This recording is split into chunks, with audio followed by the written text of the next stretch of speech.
کہ انگریز جب اس بر صغیر کے اندر آیا تھا تو اس کو بے شک بادشاہت ملی تھی، اس کو سلطنت ملی تھی، اس کو حکومت ملی تھی، لیکن مسلمانوں نے اس کو بادشاہ تسلیم نہیں کیا تھا، مسلمانوں نے اس کو اپنا حکمران تسلیم نہیں کیا تھا۔ مسلمان انگریز کے خلاف ہمیشہ سے برسر پیکار رہے، ہمیشہ سے مسلمان اس کے خلاف جہاد کرتے رہے۔ تو انگریز کو یہ خوف تھا کہ اگر یہ مسلمان اسی طرح میرے خلاف جہاد کرتے رہے، میرے خلاف لڑتے رہے، تو پھر ایک نہ ایک دن میری حکومت یہاں سے ختم ہو ہی جائے گی۔ اسی خوف کے پیش نظر وہ مسلمانوں پر ظلم کرتا، اور مسلمانوں میں سے بھی خاص طور پر جو علماء کرام تھے، علماء پر اس نے ظلم کیے۔ کیوں؟ اس کی وجہ پتہ کیا ہے؟ غور سے سنیے گا۔ اس کی وجہ یہ ہے کہ مسلمانوں کے جو علماء تھے وہی جہاد کا فتویٰ دیا کرتے تھے۔ تو انگریز کہتا تھا کہ جنہوں نے جہاد کا فتویٰ دیا، اگر انہیں کو ہی ختم کر دیا جائے تو یہ مسلمانوں کے اندر سے جہاد کا جذبہ جو ہے وہ ختم ہو جائے گا۔ اس نے ایسے ایسے ظلم کیے میرے مسلمان بھائیوں، میرے دوستوں، میرے بزرگوں، ذرا غور سے سماعت فرمائیے۔ انگریز نے ایسے ایسے ظلم کیے کہ جو آدمی تصور بھی نہیں کر سکتا، جو بندہ سوچ بھی نہیں سکتا۔ مثلا میں نے پچھلے جمعہ المبارک پر یہ بات عرض کی تھی کہ 300 علماء کرام کو ایک ایک دن میں پھانسیاں دی گئی۔ جو توپ ہوتی تھی بڑی، جن میں بارود بھر کر گولہ باری کی جاتی، تو اس توپ کے سامنے علماء کرام کو باندھ کر پھر وہ توپ چلا دی جاتی۔ تو آپ اندازہ کریں کہ جسم کے کتنے ہزار ٹکڑے ہوتے ہوں گے۔ اور کون سا ظلم ہے جو انہوں نے نہیں کیا؟ علماء کرام کے جو بیٹے تھے، یعنی ان کی جو اولادیں ہوتی، تو انگریز کیا کرتا؟ باپ کے سامنے بیٹے کو ذبح کرتا، یعنی اس کی گردن پر چھری چلاتا، اور جب اس کے حلق سے خون کی دھار نکلتی، آپ نے دیکھا ہوگا نا جب ہم جانور کو ذبح کرتے ہیں تو خون کی دھار نکلتی ہے، تو جب بیٹے کے حلق سے خون کی دھار نکلتی تھی تو اس کے سامنے اس کے باپ کا چہرہ کر دیا جاتا تھا۔ وہ خون کی دھار اس کے باپ کے منہ میں جاتی تھی، اس کے باپ کے چہرے پر پڑتی تھی۔ یہ ظلم تھا جو انگریز نے کیا۔ اور جناب والا گندگیوں کے بڑے بڑے ڈھیر میں جا کر جناب والا علماء کرام کی بے عزتی کی جاتی، طرح طرح سے ان پر مظالم ڈالے گئے، ان کو جیلوں میں بند کر دیا، اور کئی کئی دن تک ان کو بھوکا پیاسا رکھا جاتا۔ اور جناب والا کون سا ایسا ظلم ہے جو انگریز نے مسلمان علماء کرام پر نہیں کیا تھا؟ لیکن اس کا مطالبہ کیا تھا؟ مطالبہ صرف ایک تھا کہ تم جہاد کا فتویٰ واپس لے لو، تم کہو کہ اس امت پر اب کوئی جہاد نہیں ہے، انگریز کے خلاف کوئی جہاد نہیں ہے۔ لیکن خدا کی قسم اس وقت کے جو علماء تھے انہوں نے پھانسیاں تو جھلی، انہوں نے جلال والا اپنی جانوں کے نذرانے تو پیش کیے، اپنی اولادوں کو اپنے سامنے کٹوایا تو ضرور، انہوں نے ہر انگریز کا ظلم برداشت کیا، جیلیں بھی جا کر آباد کی، لیکن صبر پر یک وقت ایک ہی زبان میں بلند آواز سے کہا کہ ہم اپنی جانیں تو دے سکتے ہیں، ہم اپنی زندگیاں تو داؤ پر لگا سکتے ہیں، لیکن خدا کی قسم ہم اپنے نبی کے دین کے ساتھ بے وفائی نہیں کر سکتے، ہم اس شریعت کے ساتھ بے وفائی نہیں کر سکتے، ہم دین کے مسئلے کو بدل نہیں سکتے۔ جس طرح میرے نبی نے فرما دیا کہ جہاد قیامت تک فرض ہے، تو یہ جہاد قیامت تک فرض ہے۔ علماء کرام نے اپنی زندگیاں گوا دی، کس لیے؟ اس دین کی خاطر، اس دین اسلام کی خاطر۔ انگریز نے پتہ کیا کیا؟ انگریز نے چند علماء کرام کے گروہ کو اکٹھا کیا، یعنی جس میں 150 لوگ ہوں گے، ان کو اکٹھا کیا۔ یہ بات بڑی سننے کے لائق ہے۔ اکٹھا کرنے کے بعد اس نے ان علماء کرام کو کہا کہ تم سب مل کر ایک فتویٰ تحریر کرو، اس میں لکھو کہ انگریز کے خلاف جہاد حرام ہے، منع ہے۔ تو انہوں نے انکار کیا۔ جب انہوں نے انکار کیا تو اس نے کہا ٹھیک 1 مہینے کے بعد تم سب کو پھانسی لگا دی جائے گی۔ ایک گروہ تھا علماء کا، اس نے کہا ٹھیک 1 مہینے کے بعد تم سب کو پھانسی لگا دی جائے گی۔ اب اس نے ایک تحقیق کرنی تھی، اس نے سب کے نام لکھے، جتنے بھی علماء کرام تھے ان کے نام لکھے، نیچے ان کا وزن لکھا، یعنی وزن کرایا گیا ان کا، نام کے نیچے ان کا وزن لکھا، اور ان کو جیل میں بند کر دیا۔ اب ان کو پتا تھا کہ 1 مہینے کے بعد ہمیں پھانسی لگنی ہے، ہمیں دنیا سے جانا ہے، شہید ہونا ہے۔ تو انگریز نے 1 مہینے کے بعد جب ان کی پھانسی کا وقت آیا، پھر انگریز نے دوبارہ ڈاکٹرز کو بلایا کہ ان کا وزن چیک کرو، ان کا نام دیکھو، ان کا وزن چیک کرو۔ لیکن انگریز ڈاکٹر یہ دیکھ کر حیران رہ گیا کہ جس بندے کا وزن مثال کے طور پر 70 کلو تھا، وہ 1 مہینے کے بعد اس کا وزن 80 کلو ہوا۔ جس بندے کا وزن 80 کلو تھا، 1 مہینے کے بعد اس کا وزن 90 کلو ہو گیا۔ وہ انگریز یہ دیکھ کر حیران ہو گیا کہ جس بندے کو موت کی سزا سنا دی جائے، وہ تو اپنا خون اس کا سڑ جاتا ہے، وہ تو اپنا خون سکھا دیتا ہے۔ یہ کیسی قوم ہے کہ یہ موت کی خبر سن کر ان کا خون مزید بڑھ گیا، ان کا وزن مزید بڑھ گیا، یہ کیسی قوم ہے؟ بڑا حیران ہوا انگریز سے، کہا میں نے ایسی نسل آج تک نہیں دیکھی۔ تو پھر لوگوں نے اس سے کہا کہ تم بہت ہی غافل ہو، تمہیں ان مسلمانوں کے بارے میں پتہ نہیں ہے، ان مسلمانوں کا ٹکڑے بھی ہو جائے یہ اپنے مشن سے پیچھے ہٹنے والے نہیں۔ انگریز بڑا حیران ہوا۔ ایک عالم دین کو پکڑ کر لایا گیا اور اس سے پوچھا گیا کہ بتاؤ تمہارے باقی ساتھی کہاں ہیں؟ اس نے کہا تم چاہے میری جان بھی لے لو میں تمہیں نہیں بتا سکتا، میں کیوں بتاؤں اپنے ساتھیوں کا تمہیں؟ انگریز کا ایک افسر تھا، وہ آگے آ گیا، میں دیکھتا ہوں یہ کیسے نہیں بتاتا، یہ میں آپ کو علماء کرام کی قربانیاں بتا رہا ہوں، غور کیجیے گا کہ پاکستان بنانے کے پیچھے علماء کرام کی قربانیاں کس قدر تھیں۔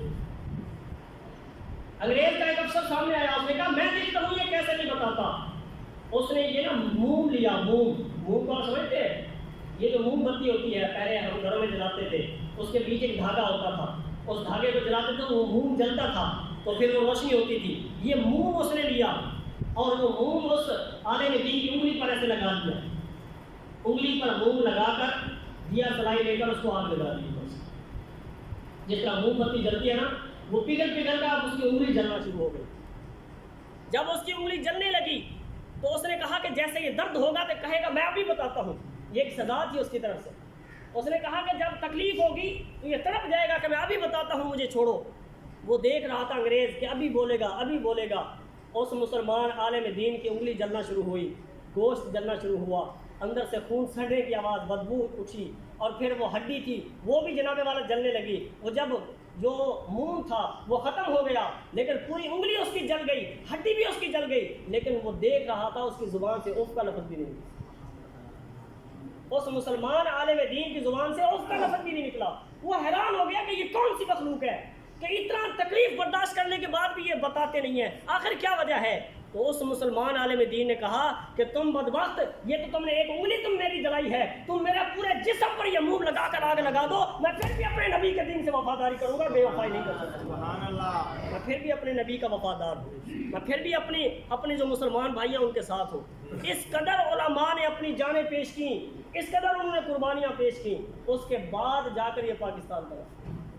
اور انگریز کا مدعا کیا تھا؟ انگریز چاہتا کیا تھا؟ وہ صرف اتنا چاہتا تھا یہ اپنے نبی سے بے وفائی کریں، یہ مسلمان اپنے نبی سے بے وفائی کریں، یہ جہاد کا فتویٰ واپس لیں، پھر ان کو کچھ نہیں کہوں گا۔ لیکن مسلمانوں نے بے وفائی نہیں کی، غداری نہیں کی۔ ہاں چند لوگ تھے جو غدار قسم کے تھے، وہ ہر دور میں ہوتے ہیں، جس طرح یزید تھا، وہ بھی تو بظاہر کلمہ پڑھنے والا تھا، لیکن غدار ہر دور میں رہے ہیں، لیکن اکثریت جو مسلمانوں کی تھی وہ حق پر تھی۔ علماء کرام نے اپنی جانیں پیش کی لیکن ایک قدم بھی پیچھے نہیں ہٹے۔ تو میرے دوستوں بزرگوں، انگریز نے پھر کیا کیا؟ آج کا میرا جمعہ کا جو بیان ہے بہت قابل غور ہے، ذرا آپ نے غور سے سننا ہے۔ انگریز نے کیا کیا؟ انگریز نے سوچا کہ ان کے اندر جو یہ جہاد کا جذبہ ہے نا، یہ جذبہ قرآن پاک سے آیا ہے۔ کہاں سے؟ قرآن پاک سے، کیونکہ قرآن پاک کے اندر جہاد کی آیات موجود ہیں، احادیث کے اندر جہاد کی آیات موجود ہیں، حضور کی حدیث موجود ہے۔ تو اگر یہ قرآن پاک کو ختم کر دیا جائے تو پھر جہاد بخود ختم ہو جائے گا۔ انگریز کو کسی نے مشورہ دیا ہوگا، یہ اس نے کیا کیا؟ وہ مسلمانوں کے گھروں میں فوجیوں کو بھیجتا کہ جاؤ لوگوں کے گھروں سے قرآن پاک اکٹھے کر کے لے آؤ۔ اب سینکڑوں ہزاروں کی تعداد میں سے قرآن پاک اکٹھے کر کے لے آئے۔ پھر اس نے کیا کیا؟ وہ سارے قرآن پاک کچھ کو معذرہ نظر آتش کرتے ہیں جلا دیا، کچھ کو اس نے دریا میں بہا دیا، سمندر میں بہا دیا کہ اب جب قرآن پاک ہی ان کے پاس نہیں ہوگا، یہ پڑھیں گے ہی نہیں، تو وہ جذبہ جہاد خود بخود ہی ختم ہو جائے گا۔ لیکن اس کا یہ کام بھی ناکام ہوا، کیونکہ اس کو پتہ نہیں تھا کہ مسلمانوں کا تو 8 سال کا بچہ بھی حافظ قرآن ہے۔ یہ قرآن کتاب کی صورت میں تم جلا دو گے، ان کے سینوں سے کیسے ختم کرو گے؟ یہ تو ان کے سینوں کے اندر محفوظ ہے۔ اس نے علماء کرام کے خلاف یہ ظلم شروع کیا تاکہ علماء کو ختم کیا جا سکے، لیکن خدا کی قسم وہ کہتے ہیں نا، علامہ اقبال نے فرمایا تھا کہ وہ شمع کیا مجھے جسے روشن خدا ہے، وہ شمع بجھ نہیں سکتی جس کو اللہ نے روشن کیا ہو۔ یہ قرآن یہ احادیث، یہ دین مصطفیٰ، نبی کی شریعت، یہ ختم ہونے کے لیے نہیں آئی، بلکہ اس کا ہتھوارا میرا رب ہے۔ اس کو مٹانے والے تو ہر دور میں مٹ گئے، لیکن یہ دین انشاءاللہ قیامت تک باقی رہے۔ تو میرے دوستوں بزرگوں، انگریز بڑا پریشان تھا، علماء کرام کے خلاف ظلم کیا، لوگوں کے خلاف ظلم کیا، جان و مال کو قتل و غارت کی، خون کی ندیاں بہا دی۔ جب کچھ بھی کامیاب نہ ہو سکا، پھر اس نے کیا کیا؟ اس نے پھر نا پوری دنیا سے جو بڑے بڑے مفکر تھے ان کو اکٹھا کیا، بڑے صغیر کے اندر، ہندوستان کے اندر سائنسدانوں کو اکٹھا کیا، بڑے بڑے جو پی ایچ ڈی اسکالر تھے ان کو اکٹھا کیا، یعنی کہ جس کو ہم بڑا تعلیم یافتہ کہتے ہیں، بڑے بڑے جو جج تھے ان کو اکٹھا کیا، جو سمجھدار سمجھے جاتے تھے ان سب کو اکٹھا کیا اور ایک کمیٹی بنائی۔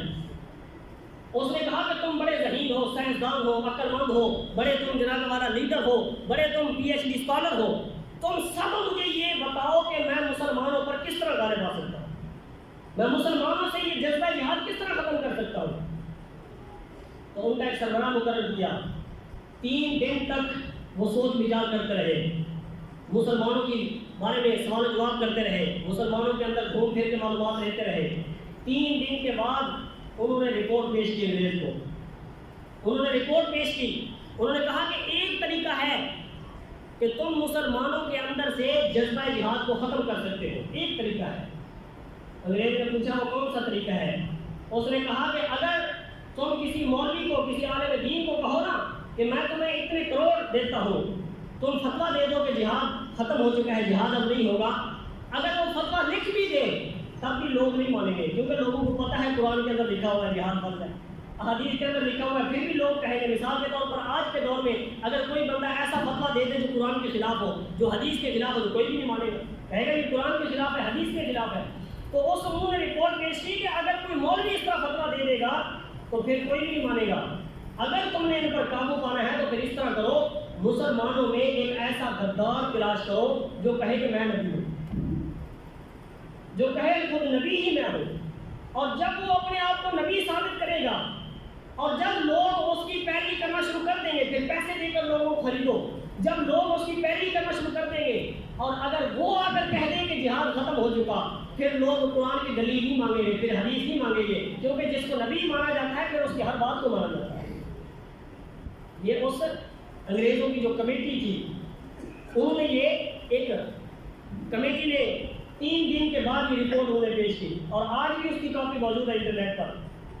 اس نے کہا کہ ایسے مسلمانوں کے اندر سے جہاد کا جذبہ ختم نہیں ہو سکتا، ایک ہی طریقہ ہے، تم غدار تلاش کرو کہ جو کہے میں نبی ہوں اور پھر اس کے بعد وہ خود کہے کہ جہاد اب ختم ہو چکا، پھر لوگ اس کی مان کر جہاد سے پیچھے ہٹ جائیں گے۔ تو انگریز نے یہی کام کیا، اس نے 3 لوگوں کا انٹرویو کیے تھے برصغیر میں، 2 علماء سے پیچھے ہٹ گئے، بے شک وہ بھی غدار تھے، انہوں نے بھی انگریز کا بہت ساتھ دیا تھا، لیکن وہ اس معاملے میں پیچھے ہٹ گئے۔ ایک ہی بدبخت تھا جو آگے نکلا اور جس کو آج مرزا قادیانی کہتے ہیں، مرزا غلام قادیانی، جس نے نبوت کا دعویٰ کر دیا۔ یہ انگریزوں کا لگایا ہوا پودا تھا جس نے نبوت کا دعویٰ کر کے مسلمانوں کی پیٹھ میں خنجر گھونپنے کی کوشش کی۔ یہ کرتا کیا تھا؟ یہ سیالکوٹ کی جو عدالت تھی، جو کچہری تھی، اس کچہری کے اندر وہ منشی کا کام کرتا تھا، اس کی حیثیت یہ تھی، بحیثیت منشی کام کرتا تھا، وہ کوئی مفکر نہیں تھا، وہ کوئی بڑا عالم دین نہیں تھا، کیونکہ وہ انگریزوں کا وفادار تھا، تو اس لیے انگریزی عدالت میں بھی اس کو نوکری ملی ہوئی تھی۔ اس کا باپ مرزا غلام مرتضیٰ وہ بھی انگریزوں کا وفادار تھا، اور اس کا بھائی مرزا غلام قادر وہ بھی انگریزوں کا وفادار تھا، یعنی یہ خاندان پورا انگریزوں سے وفاداری کرتا آ رہا تھا۔ اور جب انگریز 1857 میں مسلمانوں کے خلاف جنگ کر رہے تھے، یہی مرزا غلام مرتضیٰ اس نے 50 گھوڑے اور 60 تلواریں اس نے انگریز کو دی تھی کہ مسلمانوں کو مارو۔ کس نے دی تھی؟ مرزا قادیانی کے باپ نے۔ تو شروع سے یہ غدار تھا، تو اس بدبخت کو انہوں نے چنا کہ تم نبوت کا دعویٰ کرو اور تم کہو کہ میں نبی ہوں، پھر ہم تمہیں سپورٹ کریں گے، تمہیں پیسہ دیں گے، تمہیں مال و دولت دیں گے، جو تم کہو گے ہم تمہیں دیں گے، پھر لوگ تمہاری پیروی کریں گے، تو اس طرح لوگوں کو گمراہ کیا جا سکے گا۔ یہ ایک پلان تھا ان کا۔ مرزا قادیانی نے پتہ کیا کیا؟ اس نے کہا کہ میں اگر ڈائریکٹ کہتا ہوں میں نبی ہوں، پھر تمہیں کوئی بھی نہیں مانے گا، لہٰذا انگریزوں نے اس کو ایک ترتیب بنا کر دی کہ تم ایک ترتیب کے ساتھ دعوے کرو، پھر آہستہ آہستہ لوگ تمہارے قریب آئیں گے، یکدم اگر تم کہو گے میں نبی ہوں تو کوئی نہیں مانے گا تمہاری۔ اس نے پھر آہستہ آہستہ اس نے یہ کے بعد دیگرے 12 دعوے کیے مرزا قادیانی نے، کتنے؟ 12 دعوے کیے. پہلے اس نے کہا کہ میں ایک عالم دین ہوں، اور اس کی کتابوں میں موجود ہے، اس نے لکھا کہ میں نبی پاک علیہ السلام کا غلام ہوں، میں نبی کا امتی ہوں، نبی کا غلام ہوں. پہلے اس نے اپنے آپ کو یہ شوق کیا. لوگ اس کے بڑے قریب آ گئے کہ عالم دین ہے، تقریریں اس کی سنتے یہ بولی، یعنی چلاک بہت تھا، تقریریں کرنے میں بڑا ماہر تھا. یہ لوگ اس کے قریب آ گئے. پھر انگریزوں نے خود مناظرے کروائے عیسائیوں کے ساتھ، مرزے کے. اب انگریز وہ بھی تو عیسائی ہے نا، وہ بھی تو کرسچن ہے. ان کے مناظرے ہوا مرزے کا، یعنی کرانے والے بھی انگریز اور مناظرہ کرنے والا بھی ان کا پٹھو، دونوں. یعنی کہ صرف مسلمانوں کو دھوکہ دینے کے لیے ہندوؤں کے ساتھ مناظرے کرائے، پیسہ دے کر یہودیوں کے ساتھ مناظرے کرائے تاکہ مسلمانوں کے اندر اس کا مقام بڑھے. وہ مناظرے اس کو جتوا دیے گئے مرزا قادیانی کو، تو مسلمان اس کے اور قریب ہو گئے کہ یہ تو بہت بڑا عالم ہے جی، یہ تو عیسائیوں سے بھی مناظرہ جیت گیا، یہ تو یہودیوں سے بھی جیت گیا، یہ تو ہندوؤں سے بھی جیت گیا، یہ تو بڑا عالم ہے مرزا قادیانی. لوگ اس کے قریب ہو گئے. جب لوگ زیادہ اس کے قریب ہو گئے، پھر اس نے دعویٰ کر دیا کہ میں مجدد ہوں. کیا ہوں؟ مجدد.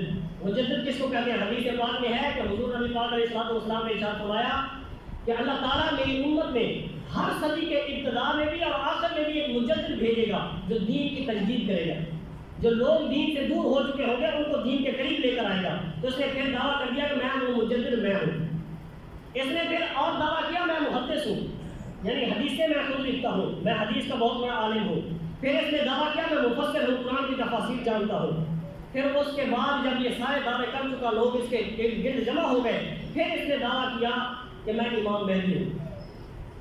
امام مہدی آپ نے سنا ہوگا نا، جو آئیں گے قیامت، قرب قیامت. اس نے دعویٰ کر دیا میں امام مہدی ہوں. لوگ اس کے پھر بھی قریب رہے. جب اس سے ایک قدم آگے بڑھا، پھر اس نے دعویٰ کیا کہ میں مسیح موعود ہوں. مسیح موعود پتہ کیا ہے؟ مسیح کہتے ہیں عیسیٰ علیہ السلام کو. اس نے کہا میں عیسیٰ ہوں. اس نے کہا جو حضرت عیسیٰ علیہ السلام جو آسمان سے اتریں گے، وہ کہتا ہے بات غلط ہے، کوئی حضرت عیسیٰ نے نہیں آنا، وہ میں ہی ہوں. اور اس نے کشمیر میں نا ایک مصنوعی قبر بنائی اور اس قبر کے اوپر تختی لگا دی عیسیٰ ابن مریم علیہ السلام. انگریزوں نے اس کا ساتھ دیا تھا، اس پر یہ تختی لگا دی اور مسلمانوں نے بتایا کہ عیسیٰ کی قبر تو یہ ہے، وہ تو فوت ہو گئے تھے. کوئی عیسیٰ علیہ السلام نے آسمان سے نہیں اترنا. اس نے اپنے آپ کو عیسیٰ ثابت کرنے کی، اس نے کہا میں ہی مسیح موعود ہوں. یہ اس نے دعویٰ کر دیا. پھر جناب والا لوگوں نے اس سے سوال کیے، علماء اس کے پاس آئے، اس سے سوال کیے کہ تم کیسے کہتے ہو کہ میں مسیح ہوں؟ جو حضرت عیسیٰ علیہ السلام تھے، پہلی بات ان کا نام عیسیٰ، ان کی جو والدہ تھی ان کا نام مریم، اور تمہارا نام غلام احمد، اور تمہاری جو والدہ ہے اس کا نام تھا گسیٹی. کیا نام جو بھی ہو اس کو گسیٹی کہہ کر پکارتے تھے، محلے دار اس کو گسیٹی کہتے تھے. اب اگلی بات میں نہیں بیان کرتا ہوں، آپ خود سمجھدار ہیں. اس کو یعنی اس نام کے ساتھ پکارا کرتے تھے. تو انہوں نے کہا تمہاری ماں کا نام اور حضرت عیسیٰ علیہ السلام بغیر باپ کے پیدا ہوئے، تمہارے باپ کا نام غلام مرتضیٰ، تم کس طرح سے عیسیٰ ابن مریم ہو سکتے ہو؟ اب انگریز اس نے غلام قادیانی اپنی کتاب، اس کی کتاب کا نام ہے روحانی خزائن، اس کی جلد نمبر 19 اور صفحہ نمبر 50 پر اس نے خود لکھا. اس نے کیا لکھا کہ اب یہ بات یقین مانیے، میں منبر رسول پر بیٹھ کر یہ بات بیان کر رہا ہوں، یہ بات ایمان والا جو مسلمان ہے نا، جو مومن ہے، وہ اپنی زبان پر نہیں لا سکتا جو اس نے لکھا.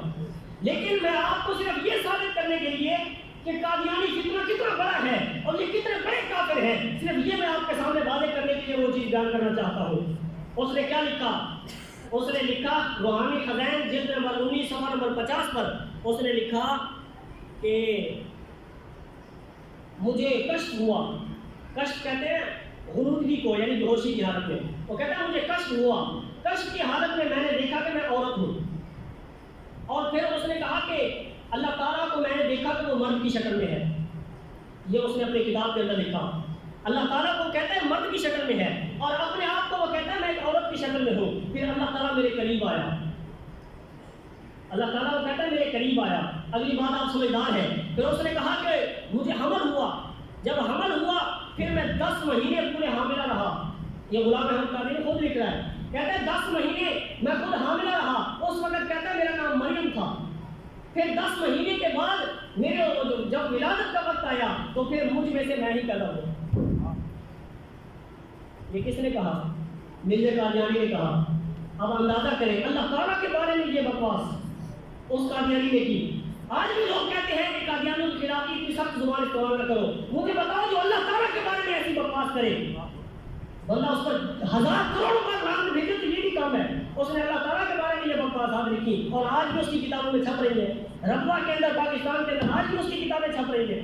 یہ باتیں ساری لکھی ہوئی ہیں. اس نے یہ بات کی, اس نے کہا کہ مجھ میں سے میں ہی پیدا ہوا, مریم بھی میں, عیسیٰ بھی میں, اور باپ اس نے کہا کہ وہ اللہ تعالیٰ ہے. تو اس طرح اس نے کہا کہ میں مسیح موعود ہوں. ایک اس نے یہ دعویٰ کیا, پھر اس پر بس نہیں ہوئی, پھر اس سے اگلی بات, پھر اس نے کہا کہ میں اللہ تعالیٰ نے اب کیا کیا کہ مدینہ طیبہ سے نبی پاک علیہ السلام کی روح کو لے کر کے میرے جسم میں داخل کر دیا. پھر اس نے کہا کہ میں ہی محمد ہوں. اب جو قادیانی کلمہ پڑھتے ہیں لا الہ الا اللہ محمد رسول اللہ پڑھتے ہیں, قادیانی یہی کلمہ پڑھتے ہیں بظاہر لا الہ الا اللہ محمد رسول اللہ, یہ کلمہ قادیانی کا ہے, لیکن وہ محمد ہمارے نبی کو نہیں مانتے, وہ اسی قادیانی کو محمد مانتے ہیں. تو ہمارے مسلمان دھوکہ کھا جاتے ہیں. وہ کہتے ہیں کہ یہ بھی تو کر لو, وہی پڑھے لا الہ الا اللہ محمد رسول اللہ. یہ تو پتہ نہیں ہے کہ محمد وہ خود اپنے آپ کو ثابت کر رہا ہے, اسی کو محمد مان رہے ہیں. تو میرے دوستوں بزرگوں, یہ قادیانی اتنا بڑا فتنہ تھا, بالآخر جو اس نے 12واں دعویٰ کیا, آخری دعویٰ وہ یہ تھا کہ میں حضرت محمد مصطفیٰ سے بھی افضل ہوں, لعنت اللہ علیہ. اس نے یہ دعویٰ کر دیا کہ ان سے بھی میں افضل ہوں. جب یہ دعوے کر چکا, لوگ اس کی بات مانتے گئے, کچھ دور ہٹتے گئے, کچھ مانتے گئے. انگریز نے پیسہ دیا, لوگوں کو خریدنا شروع کیا, پیچھے سپورٹ تو انگریز کی تھی نا, سب کچھ کرتا گیا. تو پھر اب بالآخر کیا ہوا, اس نے یہ فتویٰ آخر میں اس نے فتویٰ دیا کہ اب میری امت سے جہاد حرام ہے, جہاد ختم ہو چکا ہے, اب کوئی جہاد نہیں ہے. تو قادیانی آج بھی مانتے ہیں کہ کوئی جہاد نہیں ہے, جہاد ختم ہو چکا ہے, لیکن مسلمان مانتے ہیں کہ جہاد آج اب بھی فرض ہے اور قیامت تک یہ فرض رہے گا. تو ایک پودا انگریز نے یہ لگایا, اس لیے ہم کہتے ہیں کہ یہ جو قادیانی ہے یہ باقی کافروں سے بدتر ہے. اس لیے علماء یہ کہتے ہیں, ایک ہوتا ہے اسلام کا دشمن اور ایک ہوتا ہے غدار. میں آپ کو بخوبی جانتا ہوں, آپ اس بات کو سمجھ لیں گے کہ ایک ہوتا ہے دشمن جو علی اعلان دشمن ہو, اور ایک ہوتا ہے غدار. جو غدار ہوتا ہے نا وہ دشمن سے زیادہ خطرناک ہوتا ہے, جو اپنے آپ کو بظاہر مسلمان ظاہر کرے. اب یہ قادیانی آج بھی اپنے آپ کو کہتے ہیں کہ ہم احمدی مسلم ہیں, ہم مسلمان ہیں. پاکستان میں اس صرف اپنے آپ کو مسلمان ظاہر نہیں کر سکتے, باقی پوری دنیا میں یہ اپنے آپ کو مسلمان کہتے ہیں. تو جو مسلمانوں کے اندر اس طرح کا فکر کھڑا ہو جائے وہ اسلام میں سب سے زیادہ وہی نقصان دے ہے, وہی غدار.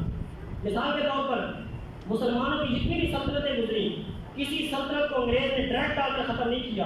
ٹیپو سلطان کو ڈائریکٹ آ کر حملہ کر کے ختم نہیں کر سکا, نواب سراج الدولہ کو ڈائریکٹ حملہ کر کے ختم نہیں کر سکا. اس نے بیچ میں اپنے غدار پیدا کیے.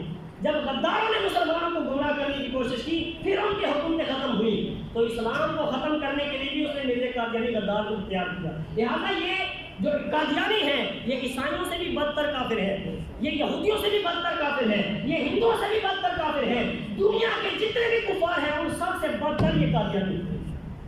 اور یہ صرف میں نہیں کہہ رہا, پوری دنیا کے جو مسلمان ہیں ان کے علماء کا یہی فتویٰ ہے, آپ کسی سے بھی رہنمائی لے سکتے ہیں. سب سے بدتر یہ قادیانی کافر ہے.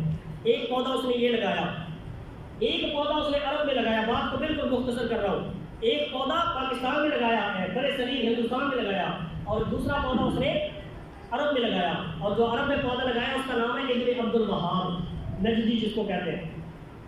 مسلمانوں کے اندر میں سب سے پہلے بتا رہا ہوں جذبہ جہاد تھا, حضور کی محبت تھی, حضور کی وفاداری کود کود کر بھری ہوئی تھی, وہ حضور سے بے وفائی نہیں کر سکتے تھے.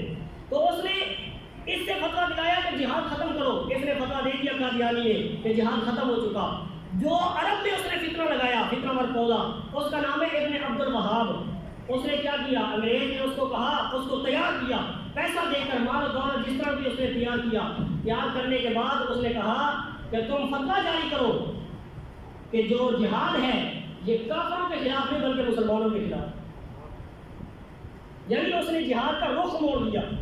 جو جہاد انگریزوں کے خلاف ہوتا تھا, جو جہاد عیسائیوں کے خلاف ہوتا تھا, جو جہاد یہودیوں کے خلاف ہوتا تھا, اس نے ابن عبد الوہاب کو تیار کیا انگریز نے. اس نے کہا کہ اب تم فتویٰ دو, یہ جہاد کفار کے خلاف نہیں بلکہ اب یہ جہاد مسلمانوں کے خلاف ہوگا. اور مسلمانوں کے خلاف کس طرح ہوگا, کیونکہ اس نے فتویٰ دیا تھا کہ آج کے دور میں جتنے بھی مسلمان ہیں یہ کافر ہو چکے ہیں, یہ مشرک ہو چکے ہیں, یہ بدعتی ہو چکے ہیں. ابن عبد الوہاب نے لکھا ہے, فتویٰ آج بھی موجود ہے اس کی کتاب التوحید کے اندر, یہ فتویٰ آج بھی موجود ہے. اس نے فتویٰ دیا کہ مسلمانوں کو قتل کرو, مسلمانوں کو قتل کرو. اور کون سے مسلمان, جو مدینہ طیبہ میں رہتے تھے, جو مکہ شریف میں رہتے تھے, جو طائف میں رہتے تھے, جو عرب شریف میں رہنے والے تھے, وہ کیا کرتے تھے, وہ یا رسول اللہ کہنے والے تھے, الصلاۃ والسلام علیک یا رسول اللہ کے نعرے لگانے والے تھے. وہ صحابہ کرام کی جو مزارات تھے ان کی تعظیم کرنے والے تھے, ان کا ادب کرنے والے تھے, نبی کی تعظیم کرنے والے تھے. وہ سنی مسلمان تھے خدا کی قسم. ان لوگوں نے فتویٰ دیا کہ یہ اب مشرک ہو چکے یا رسول اللہ کہنے کی وجہ سے لہٰذا جہاد ان کے خلاف کرو. آج بھی وہاں پر ایک لال عمار والا توصیف الرحمان راشدی بیٹھ کر یہ فتوے دے رہا ہوتا ہے. میرے پاس ویڈیوز موجود ہے جو داری کے ساتھ بیان کر رہا ہوں. آج بھی وہ فتوے دے رہا ہوتا ہے کہ جو مجاہدین کشمیر میں جا کر جہاد کرتے ہیں وہ کشمیر میں نہ کرو بلکہ لاہور میں جا تو دربار پر بم پھٹاؤ. آج بھی لیٹ پر اس کی ویڈیو موجود ہے. کہتے ہیں داتا دربار پر شرک ہو رہا ہے وہاں پر جا کر بم پھٹاؤ. یعنی جہاد کا رخ موڑا یہ انگریز نے موڑا اور ابن عبد الوہاب نجدی کے ذریعے سے موڑا. یہ دونوں فتنے انگریز نے پیدا کیے. ایک نے جہاد کو حرام کہہ دیا, دوسرے نے حرام نہیں کہا بلکہ اسی جہاد کو مسلمان یعنی اپنی تلوار اپنے کے سر پر اس کا رخ موڑ دیا. یہ دونوں فتنے انگریز کی پیداوار جو مسلمانوں کی پیٹھ میں جو ہے نا چورا گھونپا گیا. لیکن میرے مسلمان بھائیوں میرے دوستوں بزرگوں میں صرف 2 منٹ کے اندر اپنی بات پوری کر رہا ہوں. آج کل قادیانی کا جو فتنہ ہے نا وہ بڑے عروج پر ہے اور اس کو حکومت کی سرپرستی حاصل ہے. حکومت اس کا ساتھ دے رہی ہے. مسلمان جو بچے کالج میں پڑھتے ہیں جو بچیاں کالج میں یونیورسٹی میں پڑھتی ہیں یہ قادیانیوں کے جو نوجوان لڑکے ہیں جو ان بچوں کے ساتھ دوستی کرتے ہیں ان بچوں کے ساتھ تعلقات بناتے ہیں پھر ان کے ساتھ شادیاں رچانے کی کوشش کرتے ہیں. پھر مسلمان عام لوگوں کو پتہ نہیں ہوتا کہ یہ قادیانی ہے کیونکہ ان کے چہرے پر تو نہیں لکھا ہوا ان کے ماتھے پر تو نہیں لکھا ہوا. پھر اس طرح تعلقات بنا کر یہ پورے خاندان کو قادیانی بنا دیتے ہیں. کسی کو نوکری کے لالچ دیتے ہیں, کسی کو پیسے کی لالچ دیتے ہیں, کسی کو رشتے کی لالچ دیتے ہیں. اس طرح سے ان کو قادیانی بنا دیتے ہیں. اور لاہور کے اندر یہ علاقہ ہے مسکین پورہ, شاید کسی نے دیکھا ہو. لاہور کے اندر مغل پورہ کے ساتھ ہے مسکین پورہ. وہاں پر ایک نوجوان کو انہوں نے برگلایا. اس کے پاس نوکری نہیں تھی, پڑھا لکھا تھا لیکن نوکری نہیں تھی, بہت بے روزگار تھا, تنگ تھا. وہ اپنی ماں کے پاس گیا, کہتا ہے امی جان مجھے وہ قادیانی کہتے ہیں کہ تم ہمارا ایک فارم پر کر دو, ہم تمہیں امریکہ میں نوکری بھی دیں گے اور ایک لڑکی سے تمہاری شادی بھی کرائیں گے, وہاں پر تمہیں پلاٹ بھی دیں گے, کاروبار بزنس سب کچھ دیں گے, صرف ایک فارم پر کرو, کہہ دو تمہیں قادیانی. آ کر ماں سے اس نے مشورہ کیا, یہ 10-15 سال پہلے کی بات ہے. اس کی ماں نے کہا کہ اگر تم نے میرا دودھ پیا ہے نا تو نبی سے بے وفائی نہ کرو. یہ جان جاتی ہے جائے ہم سوکھی روٹی کھا لیں گے, ہمیں تیرے ایسے پیسے کی ضرورت نہیں ہے. لیکن وہ نوجوان تھا, اس کو سمجھ نہیں آئی. اس نے جا کر وہ فارم فل کر دیا. اس نے کہا کہ میں قادیانی ہوں اور دل میں اس کا کیا تھا کہ میں اوپر سے یہ دیکھ رہا ہوں اندر سے میں مسلمان ہوں, دل میں اس کا یہ تھا. لیکن یہ حقیقت نہیں ہے. جس نے فارم فل کر دیا اسی وقت کافر ہو گیا, چاہے اوپر سے کرے چاہے اندر سے کرے, وہ اسی وقت کافر ہو جاتا ہے. اس نے جب یہ لکھ دیا وہ جناب اس کو ڈیفینس کے لیے میں لاہور میں لے گئے, بڑی کوٹھی اس کو دے دی, بڑی رہائش آرا قسم کا. تھوڑے دنوں کے بعد اس کی شادی ہو گئی. پھر اس کو انگلینڈ کا ویزا مل گیا. اب وہ جا رہا تھا انگلینڈ. جب لاہور کے ایئرپورٹ پر پہنچا اور وہاں پر بیٹھا تھا انتظار گاہ میں, اس کو اچانک اٹیک ہوا. اچانک وہاں سے نیچے گرا کرسی سے تو بے ہوش ہو گیا. اٹھا کر ایمبولینس میں ڈاکٹر کے پاس لے گئے تو ڈاکٹر نے بتایا کہ اس کے دماغ پر فالج کا اٹیک. دماغ پر کیا ہوا ہے؟ فالج کا اٹیک ہوا ہے اور یہ اب دماغی طور پر بالکل ختم ہو چکا ہے, یعنی پاگل ہو گیا. اب جب پاگل ہو گیا تو قادیانی کا اب ہمارے کس کام کا, اب انہوں نے چھوڑ دیا. آج بھی وہ بندہ زندہ ہے لاہور کے اندر اور اس کے اتنے بڑے بال ہیں, پاگل ہے, پاگلوں کی طرح اتنے اس کے لاکھوں ہیں. رنگ اس کا سیاہ ہو چکا ہے, آنکھیں اندر کی طرف گھس چکی ہے اور کمزور سوکھ سوکھ کر دل پر لکڑی کی طرح ہو چکا ہے. مجھے بتائیے نبی سے بے وفائی کرے گا تو یہی تو حال بنے گا. میرے سنی مسلمان بھائیوں میں نوجوانوں, میں آپ کو اس لیے کہہ رہا ہوں کبھی بھی کسی قادیانی کے ساتھ دوستی نہیں کرنی, کبھی کسی قادیانی کے ساتھ بزنس نہیں کرنا, کبھی کسی قادیانی کے ساتھ پارٹنرشپ نہیں کرنی, کبھی کسی قادیانی کے ساتھ رشتہ داری نہیں کرنی. یہ اسلام کے اتنے بڑے دشمن ہے, خدا کی قسم باقی کافر بھی اتنے دشمن نہیں ہے. یہ اسلام کے بھی دشمن, شریعت کے بھی دشمن, قرآن کے بھی دشمن اور اس کے بعد پاکستان کے بھی دشمن, آئین پاکستان کے بھی دشمن. ہر طرح سے یہ غدار ہے. غداروں کے ساتھ ہماری کبھی نہیں بنتی نہ کبھی بنے گی. اللہ تعالیٰ کی بارگاہ میں دعا ہے اللہ تعالیٰ ہمیں حق سچ سمجھنے کی توفیق عطا فرمائے اور اللہ تعالیٰ اسلام کو ہر دشمن سے, ہر اس قسم کے فتنے سے محفوظ فرمائے. وآخر دعوانا الحمدللہ.